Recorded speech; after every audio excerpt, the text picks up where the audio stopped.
तो आज इस वीडियो के अंदर मैं कवर करने वाला हूँ ड्रैगन बॉल सुपर के चैप्टर 47, 48 और 49 को। भाई वीडियो में बहुत मजा आने वाला है, काफी मेहनत लगी है, 3 चैप्टर कवर कर रहा हूँ। तो मेरा कोई कमेंट बॉक्स के अंदर दिमाग ना खराब करे कि भाई वीडियो इतनी लेट आती है, ये होता है वो होता है। टाइटल थंबनेल से तुमने देख लिया होगा कि भाई आज की वीडियो में क्या होने वाला है। मजे से वीडियो को एंजॉय करोगे, खाने वाली चीज पड़ी है तो उसको उठा लो। अगर तुमने अभी तक पिछली वीडियोस नहीं देख रखी तो पहले जाके वो देख लो, मैं डिस्क्रिप्शन में सारे पार्ट्स का लिंक दे दूंगा। तो चलो यार आज की वीडियो स्टार्ट करते हैं। उससे पहले पिछली वीडियो का रीकैप कर लेते हैं। तो पिछली वीडियो में हमने देखा कि मोरो अपनी असल पावर को छुपा रहा था। वो गोकू और वेजिटा की सारी लाइफ एनर्जी अब्सॉर्ब करके उन्हें हरा देता है। बुल्मा को भी पता चल जाता है कि भाई गोकू और वेजिटा मोरो नाम के किसी विलन से लड़ रहे हैं। गोकू और वेजिटा होश में आते हैं, जहां पे आने के बाद उन्हें पता चलता है कि भाई मोरो जो है वो फुल तबाही मचा रहा है नैमिक के ऊपर, और मोरो जो है नमैकियन वॉरियर को भी इम्पेल देता है। और अब चलो आगे स्टार्ट करते हैं। तो चैप्टर की स्टार्टिंग में हम देखते हैं कि सभी लोगों को पता चल जाता है कि वो वॉरियर मारा गया। यहाँ पर टेंशन का माहौल हो जाता है क्योंकि मोरो पहले से ज्यादा पावरफुल हो गया है। गोकू बोलता है पर वो ड्रैगन बॉल्स को डिटेक्ट कैसे कर पा रहा है। वेजिटा बताता है कि बिल्कुल वैसा ही जैसा उसके चमचे यानी कि फ्रीजा के चमचे और फ्रीजा किया करते थे, उसी रेडार की मदद से। और हम देखते हैं कि इनके पास भी एक ड्रैगन बॉल पड़ी हुई है। इस टाइम गोकू एल्डर से कहता है कि क्या आप बाकी वॉरियर से कह सकते हैं कि वो विलेज को छोड़ के भाग जाएं ताकि वो बिना मौत ना मरे, मतलब किसी बेमतलब मौत ना मरे वो लोग। एल्डर बोलता है नहीं, मैं उन्हें ये चीज जानने दूंगा। हम मोरो को देखते हैं जिसने पूरे विलेज को तहस नहस कर दिया था। फ्रीजा का वो सोल्जर जगह जगह पे जाके ड्रैगन बॉल ढूंढ रहा था। मोरो उसे बोलता है कि तुम इस वाले घर में देखो। जैसे ही वो सोल्जर उस घर में जाता है उसे वहां से ड्रैगन बॉल मिल जाती है। वो मोरो से पूछता है क्या तुम ड्रैगन बॉल्स को सेंस कर सकते हो। मोरो बोलता है हाँ ऑफ कोर्स। और गोकू वेजिटा समझ रहे थे कि भाई मोरो जो है मतलब जो फ्रीजा का चमचा उसके साथ है उसकी वजह से ड्रैगन बॉल्स ढूंढ पा रहा है। हालांकि मोरो खुद भी सेंस कर सकता है ड्रैगन बॉल्स को। जिसके बाद मोरो बोलता है कि अगली ड्रैगन बॉल इस तरफ है। हम लोग अर्थ का सीन देखते हैं जहां पे जो डेंडे है उसके पास पिकलो आता है और इन दोनों को काफी अजीब फील हो रहा था कि भाई नैमिक के ऊपर कुछ ना कुछ तो हो रहा है। पिकलो इधर बोलता है कि मुझे पिछले कुछ दिनों से गोकू और वेजिटा की एनर्जी भी सेंस नहीं हो रही, लगता है कि वो लोग नैमिक पर गए हैं, वहां पे कुछ ना कुछ तो हो रहा है। हम मोरो को देखते हैं जिसके पास 6 ड्रैगन बॉल्स हो गई हैं। मोरो बोलता है आखिरी ड्रैगन बॉल उसी तरफ है जहां पे हम लोग लैंड हुए थे। हम गोकू और वेजिटा को देखते हैं जिनको उस बच्चे ने अच्छे तरीके से हील कर दिया था और वो लोग इनके यूनिफॉर्म भी ले आते हैं। गोकू बोलता है बस थोड़ा सा और फिर मैं इंस्टेंट ट्रांसमिशन यूज करके सेंजू बीन्स को ले आऊंगा। और तभी इन लोगों को कुछ सेंस होता है और हम देखते हैं कि मोरो डायरेक्ट इन्हीं की तरफ आ रहा है। वेजिटा समझ जाता है कि उसने किसी तरह मैनेज कर लिया कि वो ड्रैगन बॉल्स को डिटेक्ट कर पाए। भाई वो मैजिशियन है, उसके पास मैजिक है, मतलब वो इस तरह की चीजें मैनेज कर लेता है मोरो। गोकू यहाँ पे अपना यूनिफॉर्म पहन के बाहर चला जाता है लड़ने के लिए। वेजिटा अपना यूनिफॉर्म पहनते हुए एल्डर से बोलता है कि मैं कुछ दिखाना चाहता हूँ। मैंने कुछ सालों पहले बहुत सारे नमैकियंस को मारा था। क्या आप लोग मुझसे नफरत करते हो और आपका मेरे बारे में क्या सोचना है। एल्डर बोलता है क्या तुम उस अटैक की बात कर रहे हो जो एल्डर सूनो पर हुआ था, उस दिन को हम कभी भी नहीं भूल सकते। वेजिटा बोलता है तो क्या आप अंदर ही अंदर मुझसे नफरत करते हो। एल्डर बोलता है कि नफरत को रखने से सिर्फ नुकसान ही होता है। हम नमैकियन सिर्फ ये चाहते हैं कि हम अपने प्लेनेट पर पीसफुली रह पाएं। हमारा मकसद ये नहीं है कि हम किसी से बदला लें। एल्डर की ये सारी बातें सुनने के बाद वेजिटा गोकू के पास आ जाता है और उसे बोलता है कैकरोट अगर तुम बच गए तो तुम्हारा सबसे पहला काम होगा नैमिक को रीस्टोर करना और यहाँ के जितने भी लोग मरे हैं उन्हें वापस जिंदा करना। वेजिटा आगे बोलता है ऐसा लगता है कि कोई चमत्कार ही होगा कि हम दोनों आज जिंदा बच पाए। मोरो इनके पास पहुंच जाता है, दोनों पावर अप करते हैं लेकिन भाई काफी पेन होती है। भाई वो लिटरली एसएसजे तक नहीं जा पाते, बट स्टिल दोनों एक दूसरे की तरफ स्माइल करते हुए देखते हैं। भाई this is called real friendship. दोनों को पता है मरने वाले हैं, इतनी पावर नहीं है, सामने कौन सा मॉन्स्टर आ रहा है जिससे हम मरने वाले हैं, बट स्टिल दोनों साथ में खड़े हैं। भाई जा रहा है तो अपन भी जाएगा। This is called real friendship. मैं टॉपिक से बाहर चला गया, टॉपिक की तरफ आते हैं। तभी ये दोनों पावर अप करने के बाद एकदम से मोरो की तरफ बढ़ने लगते हैं। इनका जो क्लैश है मोरो की शिप के साथ होने ही वाला था, लेकिन तभी वहां पर एक और शिप आ जाती है जिसके ऊपर मीरस खड़ा होता है। मीरस अपने रॉजर से कह के उसकी शिप पर अटैक करवाता है। मोरो जो है यहाँ से निकलकर ऊपर जाता जाता है, मीरस भी उसके पीछे जाता है। मोरो मीरस पर अटैक करता है, मीरस उसके अटैक को डॉज करता हुआ मोरो के सामने आकर उस पर कोई चीज फेंकता है, उसे वहां पे बांध देता है और जमीन पे लाके पटक देता है। और मजे की बात, मोरो इसको तोड़ भी नहीं पा रहा, लेकिन मीरस को पता था कि भाई वो ऐसी कंडीशन के अंदर मोरो को प्रिजन तक तो नहीं लेके जा सकता, तो वो प्लानिंग के साथ आया। जिसके बाद मीरस जैको से बोलता है कि उसे जल्दी नीचे भेजो। जैको जो है वो धक्का देता है बू को शिप से बाहर। जैको जो है वो आके बू को उठाता है और बोलता है कि अपनी टेक्निक यूज करो और मोरो का मैजिक सील कर दो। वेजिटा बोलता है क्या ये द ग्रेट की पावर्स को यूज कर सकता है? जैको बोलता है हाँ, ऑर्गेनाइजेशन ने किसी तरह मैनेज कर लिया, मतलब कोई ट्रीटमेंट वगैरह करके उन्होंने बू के अंदर द ग्रेट की मेमोरीज डाल दी, मतलब उसकी मेमोरीज को जगा दिया, क्योंकि उसने एक किस्म का उसको अब्सॉर्ब किया हुआ द ग्रेट को, तो वो मतलब बू का पार्ट ही है एक किस्म का। बू जैसे ही होश में आने के बाद मोरो को देखता है, भाई उसके दिमाग में भाई वो बहुत गुस्से में आ जाता है। एक तो उसके दिमाग में ये था कि भाई मोरो बुरा इंसान है, उसने काफी बुरे काम किए हैं, और ऊपर से एक और बात, उसने उसके दोस्तों को चोट पहुंचाई है। अब तुम्हें पता है भाई बू के अगर दोस्तों को तुम चोट पहुंचाओगे तो भाई वो बंदा कुछ भी कर सकता है। जैसे अगर तुम्हें डीबीजी में भाई वो कुत्ते वाला सीन याद हो, जब मतलब वो मरा था, भाई बू ने क्या किया था उसके बाद। मोरो भी अपने सामने द ग्रेट को देख के गुस्से में आके उस जाल को तोड़ देता है और बोलता है कि मैं अब तुमसे अपना बदला लूंगा। बू यहाँ पे पावर अप करता है, उसके आसपास से येलो कलर का ऑरा निकलने लगता है। और भाई मेरे ख्याल से ये फर्स्ट टाइम हुआ है ड्रैगन बॉल यूनिवर्स के अंदर कि हम बू को पावर अप करते हुए देख रहे हैं। मोरो अपने सामने एनर्जी की एक दीवार खड़ी कर लेता है, पर भाई तुम्हें पता है बू को इससे कुछ भी नहीं होने वाला। बू उसके पार जाता है, मोरो को एक मुक्का मारता है, क्योंकि भाई बू की बॉडी तुम्हें पता है उसको इफेक्ट ही नहीं होगा इस चीज से। मोरो अपना हाथ बू के पेट के आर पार कर देता है, पर भाई मोरो यहाँ जानता नहीं है बू को। बू यहाँ पे उसको देखकर हंसता है, पीछे हटता है, मोरो पर ब्लास्ट करता है। मोरो एक बड़ा सा गोला बना के बू की तरफ फेंकता है, बू उसको फुटबॉल समझ के उसको ऊपर की तरफ किक मार देता है।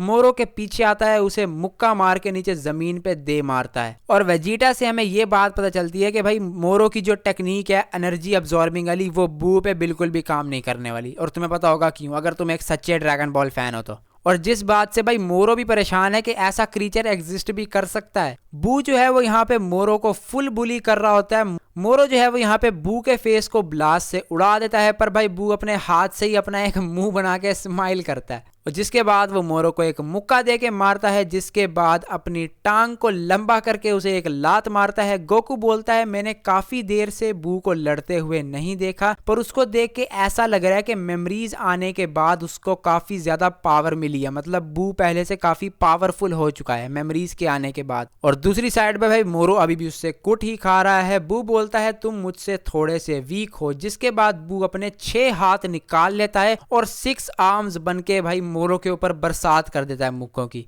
और जैको भाई देख के हैरान है कि ये बंदा किस तरीके से लड़ रहा है। मतलब तुम पीछे देखो भाई, बू के हाथ उसको खुद मार रहे हैं और बू सामने खड़ा इनसे बातें कर रहा है। जिसके बाद बू अपने हाथों से मोरो को एक जगह पे पकड़ लेता है। बू जो है वो मोरो का काम तमाम करने ही वाला होता है, लेकिन तभी आसमान ग्रीन और ब्लैक कलर का हो जाता है, और ये देखकर तुम समझ गए होगे क्या होने वाला है। हम देखते हैं कि फ्रीजा के वो सोल्जर ने उन विलेजर्स को मार के सारी जो मतलब ड्रैगन बॉल पहले 6 थी, एक जो है जहाँ विलेज में गोकू और वेजिटा थे वहां पे थी, उसने वहां पे सभी विलेजर्स को मार दिया और आखिरी ड्रैगन बॉल भी ले ली। सिर्फ वो जो छोटा बच्चा था उसने उसको छोड़ा ताकि वो मतलब उसका माइंड कंट्रोल करके जो मतलब पोरुंगा उसने बुलाया है उसको जो है मतलब ट्रांसलेट करवा सके कि उसने विश क्या मांगनी है। और यहाँ पर भाई पोरुंगा भी आ चुका है, और यहाँ पर भाई सबको पता चल जाता है कि उस सोल्जर ने क्या हरकत की है। वो सोल्जर सबसे पहले तो विश मांगता है कि मुझे अच्छे तरीके से हिल कर दो, मेरी हालत बहुत ज़्यादा खराब हो गई है। और यहाँ पर उसकी विश पूरी भी हो जाती है, जो पोरुंगा है उसे अच्छे तरीके से हील कर देता है। गोकू और वेजिटा फटाफट यहाँ से जाने लगते हैं उस सोल्जर की तरफ। मोरो जो है अपनी मतलब मैजिक का यूज करके टेलीपैथी से उस सोल्जर से बात करता है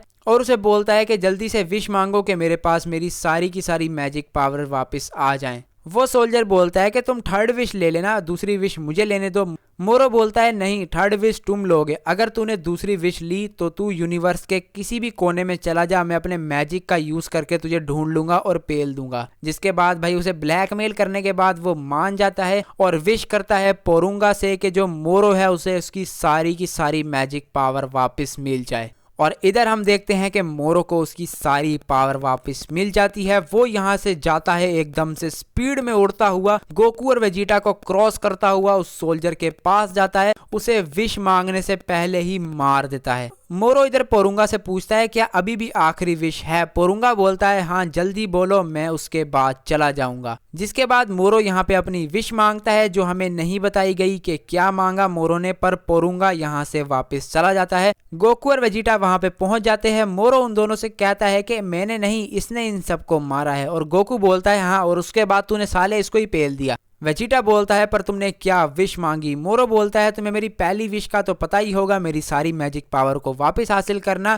तभी उधर मीरस का शिप भी आ जाता है। मोरो को पता था कि भाई उसके अंदर द ग्रेट है जो मेरी मैजिक पावर सील कर सकता है, तो वो यहाँ से रफू चक्कर हो जाता है। और मोरो जो है वो अपनी एनर्जी को छुपा भी सकता है, इसीलिए मतलब वो सेंस ही नहीं कर पाते मोरो गया किस साइड पे। बू जैसे इधर आता है वो देखता है कि कोई भी जिंदा नहीं है, सिर्फ वो बच्चा जिंदा है। तो बू फटाफट उसको हील कर देता है और इस बच्चे का नाम है एस्का। तो अब से मैं इसे एस्का ही बोलूंगा, बच्चा बच्चा नहीं बोलूंगा मैं इसको अब। तभी इन लोगों को फील होता है कि प्लेनेट हिलने लग गया है, जिसका मतलब है कि मोरो लाइफ एनर्जी को अब्सॉर्ब कर रहा है पूरे प्लेनेट की। जिसके बाद बू जो है वो गोकू और वेजिटा के कंधों पर हाथ रखता है, उन्हें पूरे तरीके से हील कर देता है। जिसके बाद बू द ग्रेट में बदल जाता है। द ग्रेट वहां पे आके उनसे बोलता है तुम सबसे मिलकर अच्छा लगा, मैंने बस कुछ देर के लिए बू की बॉडी के ऊपर टेक ओवर कर लिया। द ग्रेट बोलता है कि अभी भी टाइम है, मुझे लगता है कि हम उसे रोक सकते हैं। गोकू बोलता है मेरे कंधों पर हाथ रखो, चलो चलते हैं। मीरस बोलता है हमें कुछ तैयारियां कर लेनी चाहिए, उसके पास अब अपनी सारी की सारी मैजिक पावर्स हैं।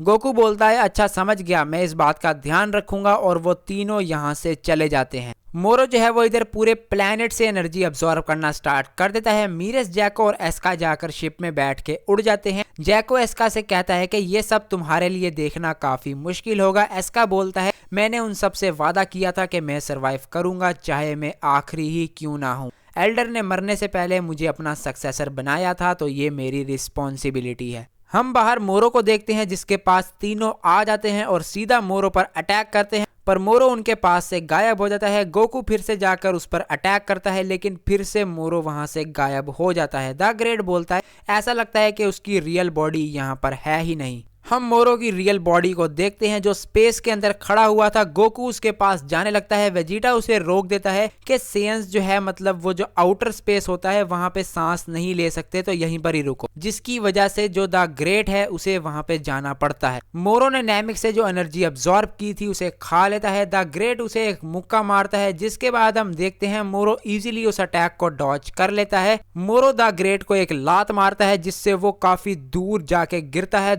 दूसरी तरफ हम मीरस को देखते हैं जो देखता है कि प्लेनेट की एनर्जी अब्सॉर्ब होना बंद हो गई है, क्योंकि मोरो और द ग्रेट नैमिक के ऑर्बिट से बाहर चले गए हैं, लेकिन गोकू और वेजिटा अभी भी उसके एटमॉस्फेयर में ही है। दूसरी तरफ हम मोरो और द ग्रेट की लड़ाई को देखते हैं, जहां पर मोरो इजीली द ग्रेट पर भारी पड़ रहा था, मतलब भारी पड़ रहा था, भारी बोल दिया मैं। मोरो बोलता है क्या पिछले कुछ मिलियन सालों में तुम्हारे साथ कुछ हुआ है, ये काफी अनइम्प्रेसिव है। मुझे तुम्हारे अंदर से पहले वाली एनर्जी सेंस नहीं हो रही। मैं शर्त लगा सकता हूँ कि अब तुम वो मैजिक सीलिंग टेक्निक यूज नहीं कर सकते। द ग्रेट बोलता है कि तुम तो काफी तेज हो, तुम ये जान गए। हम मीरस को देखते हैं जो गोकू और वेजिटा को अपने शिप में ले लेता है। मीरस जहाँ पर उन्हें बताता है कि मुझे ऐसा लगता है कि द ग्रेट अब मैजिक सीलिंग टेक्निक को यूज नहीं कर सकते, और ऐसा हुआ सिर्फ ईविल और गुड बू के अलग होने की वजह से। देखो भाई, बू ने जो है मतलब उसको अब्सॉर्ब किया था द ग्रेट को, और जो द ग्रेट है वो एक गॉड है, तो बू के अंदर गॉड पावर्स पहले से एग्जिस्ट करती है। जो जानकर भाई गोकू और वेजिटा भी हैरान है कि भाई मतलब उस बंदे के पास गॉड पावर है। हम मोरो और द ग्रेट पर आते हैं, जहां पे मोरो द ग्रेट को मारता हुआ उसे एक प्लेनेट पर फेंक देता है, जहां पर आने के बाद उसे कुछ मेमोरीज याद आने लगती हैं, जिसमें गोकू जो है वो ईविल बू को स्पिरिट बॉम्ब से मार देता है, जो डीबीजी बू सागा के लास्ट में हुआ था अगर तुम्हें याद हो तो। जिससे वो समझ जाता है कि ऐसा क्यों हुआ, क्योंकि ईविल बू है उसके अंदर भी उसकी पावर्स आ गई थी, मतलब सेपरेट हो गई थी उसकी पावर्स, और ऊपर से गोकू ने उसको मार दिया, मतलब उसको खत्म कर दिया था पूरे तरीके से। तो अब तुम समझ गए होगे कि क्यों मतलब द ग्रेट की पावर कम हो गई है। और इन मेमोरीज को मोरो भी देख पाता है। मोरो बोलता है कि उन मेमोरीज को देख के अब मैं क्लियरली बोल सकता हूँ कि इस इस यूनिवर्स में कोई भी नहीं है जो मेरे मैजिक को सील कर पाए। ये कितना अच्छा है। हम गोकू और वेजिटा पर आते हैं जो बेबस देख रहे हैं भाई वो कुछ भी नहीं कर पाते क्योंकि आउटर स्पेस में वो सांस ही नहीं ले सकते, तो लड़ेंगे कैसे। मीरस जो है वो उन दोनों के पास आता है और बोलता है क्या तुम्हें सच में लगता है कि तुम मोरो को मार सकते हो। वेजिटा बोलता है हाँ, अगर उसके मैजिक को साइड पे कर दिया जाए तो सुपर सेन ब्लू के अंदर हम उसे इजीली हैंडल कर सकते हैं। मीरस बोलता है ठीक है, फिर मैं उसे वापस नैमिक की सरफेस पर लेके जाऊंगा ताकि तुम दोनों उससे लड़ सको। वो अपने सूट को स्पेस सूट बना लेता है और बोलता है तुम सब नैमिक वापस चले जाओ, और ये कहने के बाद वो शिप से निकल जाता है। गोकू जैको से पूछता है क्या तुम्हारे सारे सूट ऐसा कर सकते हैं। जैको बोलता है नहीं, मीरस ने उसे खास अपने लिए ही बनवाया है। हम मोरो को देखते हैं जिसके पास मीरस आकर उसका हाथ पकड़ता है, लेकिन इस बार मोरो जो है उसे आगे की तरफ फेंक देता है। मीरस जो है वो द ग्रेट को पकड़ता है और एक बड़ी सी चट्टान के पास ले आता है। मीरस द ग्रेट से बोलता है कि हमें इसको वापस नैमिक लेके जाना होगा, आप इससे अकेले नहीं लड़ सकते। मुझे बस आपसे एक बात पूछनी है, क्या आप अभी भी इंस्टेंट टेलीपोर्टेशन को यूज कर सकते हो। द ग्रेट बोलता है हाँ बिल्कुल, मैं उसे यूज कर सकता हूँ। मोरो जो है यहाँ पे नीचे उसी चट्टान पर उतरता है। मीरस उस पे काफी सारे अटैक करता है, मोरो उन्हें काफी इजीली डॉज कर लेता है। तभी मीरस एक बड़े से पत्थर को मोरो की तरफ फेंकता है। मोरो उसे मुक्का मारता है, लेकिन जैसे ही वो उसे मुक्का मारता है उसके सामने मीरस आता है, उसके मुंह को ही जला देता है। मोरो यहाँ पे अंधा हो जाता है कुछ टाइम के लिए, जिसका फायदा उठाकर द ग्रेट उसे पीछे से पकड़ता है और इंस्टेंट टेलीपोर्टेशन को यूज करके उसे नैमिक ले जाता है। गोकू यहाँ पे सेंस कर लेता है कि भाई जो मोरो की एनर्जी है वो नैमिक पे है, तो वो जल्दी से इंस्टेंट ट्रांसमिशन यूज करता है और वो दोनों नैमिक चले जाते हैं। यहाँ पर गोकू और वेजिटा उसके पास आ जाते हैं। गोकू उसे बोलता है हाँ बे बकरी के बच्चे, अब तैयार हो जा फेयर फाइट के लिए, अब हम अपनी पूरी पावर में तुझसे लड़ेंगे और तू अब भाग भी नहीं पाएगा। मोरो बोलता है कि अभी भी नैमिक के अंदर एनर्जी बची हुई है, अपने खाने को प्लेट के अंदर छोड़ना बहुत ज्यादा बुरा है। वेजिटा बोलता है तू बोल ऐसे रहे जैसे हम तुझे ये करने देंगे। मोरो बोलता है बेवकूफों, तुम कुछ बहुत इंपॉर्टेंट भूल रहे हो, मेरी थर्ड विश। और इसी के साथ ही ये चैप्टर होता है एंड और हमारी आज की वीडियो भी। भाई देखो मोरो की थर्ड विश क्या है वो अगले चैप्टर्स में पता चलेगी अगली वीडियो के अंदर, तो उसको देखने के लिए घंटे कॉल पे दबाओ सब्सक्राइब करके। बाय द वे बस आज की वीडियो यहीं तक थी। अब मैं तुम्हें थोड़ा सा इंस्टेंट ट्रांसमिशन और इंस्टेंट टेलीपोर्टेशन का बता देता हूँ। देखो गोकू यूज करता है इंस्टेंट ट्रांसमिशन, पर वो यूज करने से पहले उसे किसी की एनर्जी सेंस करनी पड़ती है कि भाई अगर यहाँ पे एक एनर्जी है, वो उस एनर्जी को सेंस करके उस बंदे के पास पहुंचता है। पर इंस्टेंट टेलीपोर्टेशन ये है तुम टेलीपोर्ट कहीं भी जा सकते हो, तुम ब्लैक होल में घुस जाओ जहां कोई बंदा ही नहीं है, तुम टेलीपोर्ट हो रहे हो। तो दोनों चीजों में ये फर्क है इन दोनों में। तो बस यार मैं वीडियो को और लंबा नहीं खींचता, बस एंड करते हैं। लाइक और सब्सक्राइब कर दो अगर नहीं किया अभी तक। मिलता हूं नेक्स्ट वीडियो के अंदर। सायोनारा।